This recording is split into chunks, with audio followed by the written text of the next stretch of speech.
ได้มาเห็นสาวดงโดบ่ธรรมดา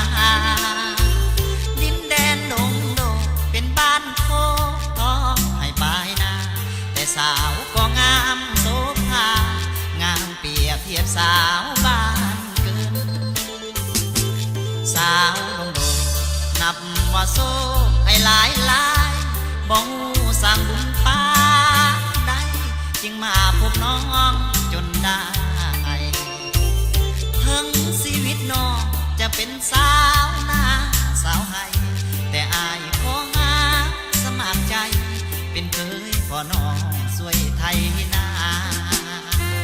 บ่าวนักศึกษาหักสาวนาฟ้าบ่พาแต่นิทานเท่ากำพร้ายังได้เคียงคู่นางโลกจะนาคนยังอายงงบ่ไม้ในสายตาโปรดน้องจงหาการุณาหักบ่าวไทยใต้ใจดีสาวดงโดนับว่าโซให้หลายเด้ถ้าน้องบ่ตกลงโอเคให้บ่าวฝากเสต้องเป็นบ้า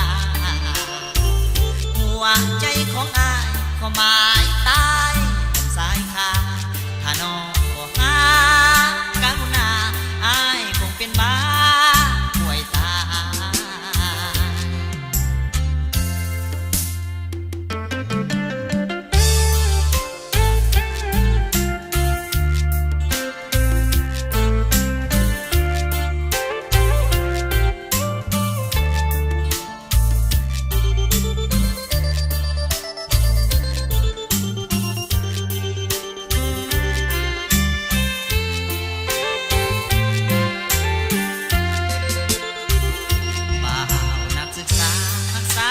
สาวนา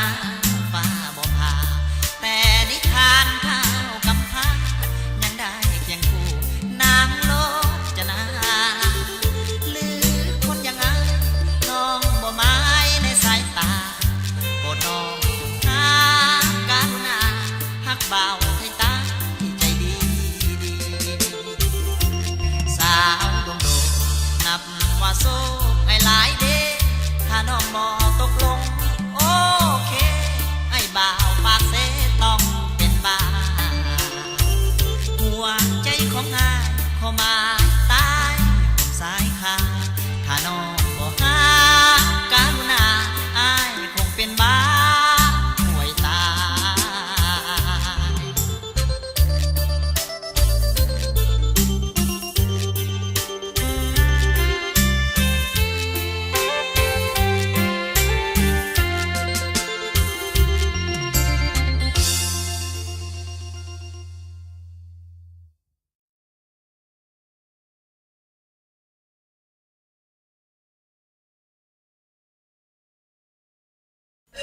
Yeah.